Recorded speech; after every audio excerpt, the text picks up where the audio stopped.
Hi, it's Alaska Granny. Today let's talk about what are your favorite emergency foods. Foods that could get you through any kind of an emergency. What if there's no electricity? What if there's no running water? What if they're not picking up the trash in your neighborhood? What if there's a winter storm? There are all kinds of things that can happen just to you, your family, your area, in your town where you live, the whole community, and even think about the pandemic. It could be worldwide. But likely, whatever emergency will happen will be more specific to you and your family, maybe your neighborhood. It's unlikely that we're going to experience some big, huge tragedy again, but we never know. So we want to be prepared. So not only do you want to prepare your favorite emergency foods, but add in a few of those extras also, like plastic garbage bags and extra stored water, and maybe some disposable plates, paper plates, disposable silverware, in case there's no running water and you don't have a way to wash your dishes. You need to be prepared for that as well. I like to categorize my favorite emergency foods into foods I use daily, foods I use weekly, foods I use monthly, and that's how then you decide what are the foods that you would eat on a daily basis, on a weekly basis, on a monthly basis. You want to store a lot of those foods, stock up on the basic foods that you would eat every day anyway, so that if something happens, you already have familiar food that's easy to prepare. We may not be able to have our nice big pieces of meat, our favorite vegetables from the farmer's market, but we can still have food that could suffice in an emergency situation. So I then categorize my food into canned foods, pouch foods, jars, and boxes. So let's go through a few of these categories and see what are some favorite emergency foods that I have in my pantry, and maybe they're things that you want to have too. So first I have canned foods. So for example, nuts. You can open and eat them whenever you want. I have cans of fruit. I have canned milk. It's not my favorite, so I don't have a lot of it, but I do have it. I prefer the UHT milk that comes in a cardboard box. You can buy it like at the Dollar Tree. It's cheap at the Dollar Tree, but here in Alaska, that's like $4 for a package of the UHT milk. So I don't really store it when I'm up here simply because it's so expensive. But I do have some cans of evaporated milk. But then my all-time favorite canned milk is the dried powdered milk by Nido Fortificata. You can find it in the Hispanic aisle, like in Walmart, or you can order it on Amazon. And it is so simple to use. It tastes delicious. And so I buy it for emergencies, but then I also use it in a lot of recipes and things simply because it's so convenient. Think about some of the holiday times. Maybe you want some cans of cranberry sauce if it's something that you use, or even something like cans of pumpkin. So seasonally, some of my canned foods are going to have variety, different variety, but I still want to be concerned with those things. Then there's always room for soup. There's all different kinds of chunky soups, meals in a can type soups, or even just things like tomato soup, cream of mushroom that you can turn into bigger, better meals. Canned meats are certainly included in my favorite emergency foods. I like to have all different kinds of varieties. This one is pulled pork. It's from Walmart, the Great Value brand. I think it's delicious and I use it many different ways. So if you see a food that you think you would like, buy one, take it home and try it. If you like it, you can always get more. Don't stock up on a bunch of foods that you don't enjoy eating or you don't know what they are, because you don't want to waste your grocery dollars or your pantry space on foods that you don't want and nobody wants to eat. Then it's always good to stock up on things like beef stew, chili, ravioli, all those different kinds of meals in a can that you can just open them up and eat them. You could heat them up, they're going to taste much better, but in an emergency, you could still just eat that meal and you would be satisfied enough. It won't be the best meal you ever ate, but yeah, most meals aren't. Something to think about, you can even find cookies in a can. However, they're still not going to last forever because of the ingredients that's in them. They're going to have oils and fats and a chocolate. These have chocolate in them, and so they will become stale and rancid tasting. So You still can't keep them forever. Pay attention to the date and rotate your can of cookies just like your other canned foods. A lot of them will last longer, but not the cookies. Next, I have pouch meals. You can think about just snacks that you can get. Things like jerky. You can also find meat in pouches, and a lot of these will include a little spoon, so you can just open it up, spoon it out, and then you can put it right onto crackers or right into your mouth. A lot of times you can even find little packages that have, say, chicken salad with crackers in the container, and those are extra nice. I also like to pick up pouches that are foods that are already fully cooked, so you could just heat them up in the microwave for a minute, or if you couldn't heat them up, you could still eat them. So you can find things like chickpea masala, or everyday dal, or refried beans. Look for the kind of pouch meals that's food that you enjoy. And once again, go buy one, try it. And if you like it, you can go back and buy more.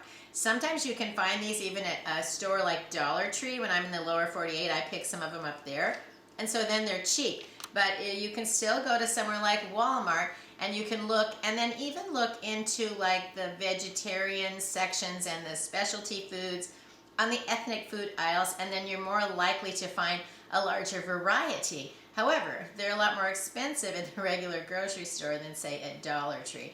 But if you're getting something that you enjoy that's nutritious and delicious, then it's certainly worth the money if you have a meal that you could eat in an emergency, or just you're in a hurry and you need a nice meal. I also have pouch meals that require addition of water, maybe a few other ingredients, and they require a little bit of cooking. So you would need to have your water stored and maybe some oil or some butter, something like that. So for example, I have the Knorr teriyaki noodles. These are really good.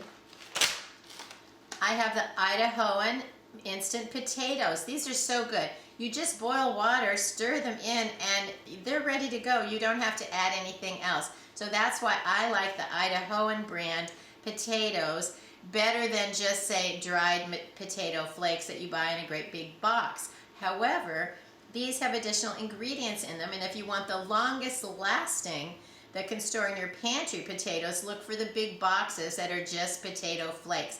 But then store them into an airtight container, because a cardboard box isn't going to last. But you could put them even into a canning jar, put on a tight-fitting lid, or put them in, say, a mylar bag and seal them up well, and then they can last for 30 years. These aren't going to last that long, but they will last for several years. How about the Betty Crocker muffin mixes? You just add water, and then you can bake some muffins. You can have them for breakfast, serve them as a snack, have them for dessert. They're good and they're so simple. Look for some of the Knorr rice blends. Some of them, like this one, is a power rice blend. And then I have some of the Bear Creek soup mixes. These you add like 6 cups of water, and they're so simple and they're very delicious, and they make a lot of food. I made a video on different stir-ins additions that you could make these even bigger, better meals. I'll put a link to that video in case you're interested in storing and preparing the Bear Creek soup mixes. When it comes to cans and pouches, I always remember my little dog Teddy. So I have some little cans of dog food and a pouch of his favorite treats. They're on my shopping list for my daily, weekly, monthly, and so they're also going to be an important part of the strategies of having foods for emergencies. The next category is foods that come in a jar. You want to have some jelly on hand and some peanut butter to go with it. Maybe you like to have condiments like pickle relish or barbecue sauce. Perhaps you want to have some sauces and gravy mixes. This Classico sun-dried tomato Alfredo is really good. So look for some of the varieties of pasta sauces that are already in a jar, ready to try. And that really, it's so simple to use a different flavored jar. It gives you a different type of meal for not very much money. So try some of these sauces. They can be really good.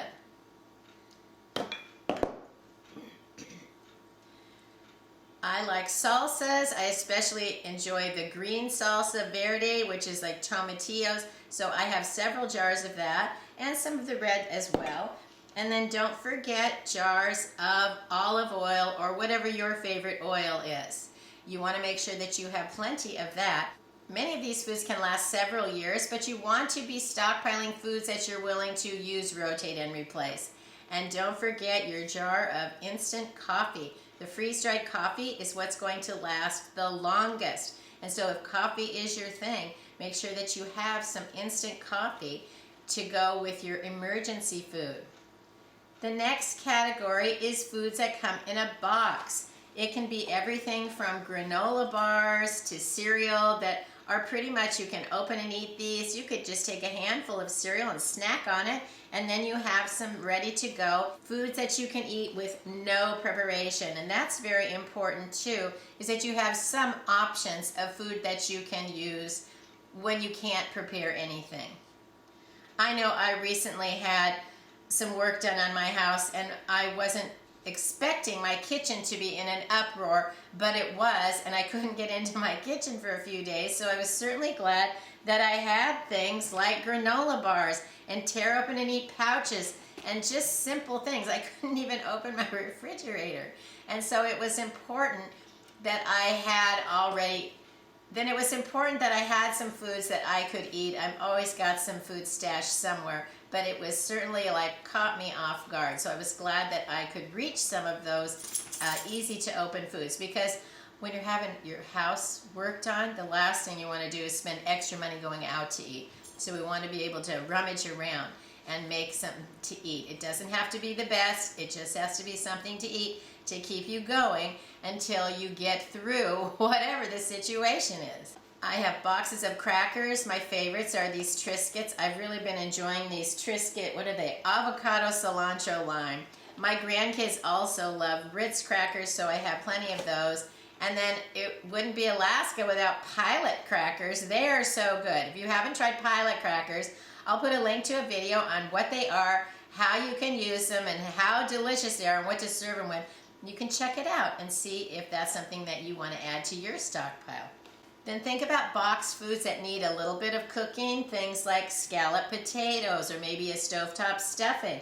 And what I found on an accident one time was the Easy Mac. Sometimes it comes with a cup and sometimes it doesn't. And I took a package of the Easy Mac without the cups, which I didn't know they didn't have cups. And then I was on vacation with my grandchildren, and I had a heck of a time trying to prepare that. So note to self, Easy Mac sometimes includes a cup or a bowl, sometimes it doesn't. And then I also have just my favorite mac and cheese, which is the Crab. So these boxes are easy to use, and even if you don't have the milk and butter, they're still good. The cheese packets are good, but they don't last forever. The cheese packets last maybe, 7 years I think I've had them last, but then they got questionable. But the macaroni can last for much longer, simply because pastas and noodles and macaroni last much longer, but not egg noodles because they have eggs in them. But what I do with boxes of things like this is I take it out of the box, I put it in a Ziploc bag, I stuff it into a canning jar, and then I have some of those put away that can last longer. But you need to still remember to rotate those because they aren't going to last forever. But you can have them for emergencies, and they can store for a while so that you'll have some extra stashed food. And then don't forget the old standbys of pasta. And then think about the other dried foods, rice and beans and all that kind of stuff that can last forever. And I use a lot of that food, but I don't buy it regularly because I have purchased tons of it. And that was one of the things I was noticing when I was having some work done on my house. I could probably live on the food that I have for a long time, as long as I had running water. So I'm trying to rotate more of that food, use it up, and not replaced so that I have so much, because you reach a point in life, I don't know how much more I would actually need. And so yeah, don't go overboard. Make sure that you're using, rotating, and replacing your food. Another box of food to consider is minute rice. It's instant rice. You just boil water and stir it in, and if you don't have the proper heat and you have to use, say, an emergency cooking stove, something like this is going to save you time and energy and just the bandwidth of your brain if you don't have all of the things that you need and you need to get a meal on the table. It is more expensive, but it's a variety of food to have so that you can put a meal on the table if you need to. And then when you have foods like the pasta and the rice, you can stir it into other things like soup mixes, and you can stretch meals to go farther by adding it, serving it over something like rice, pasta, or even the instant mashed potatoes. So think about ways to stretch your food. I know my grandmother used to say, if somebody shows up unexpectedly, it's a good thing there's soup for dinner because you can add an extra cup of water and that gives you another serving.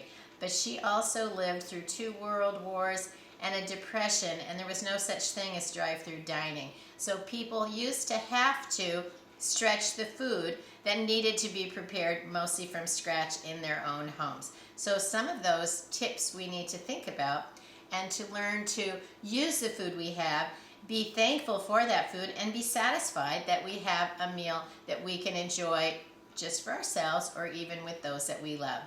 Is it really about survival anymore, or is it just about emergencies? I don't know. Sometimes I think survival makes us think the world is SHTF and it's just crashing around us, which is unlikely to happen, I hope. So I like to think of them as emergency foods, even if I'm counting on surviving on my emergency food. Leave it in the comments below. What are some other foods that you stockpile in your pantry so that you're ready for emergencies and survival if it comes to that? I hope you'll like my video, share it, please subscribe to the Alaska Granny channel.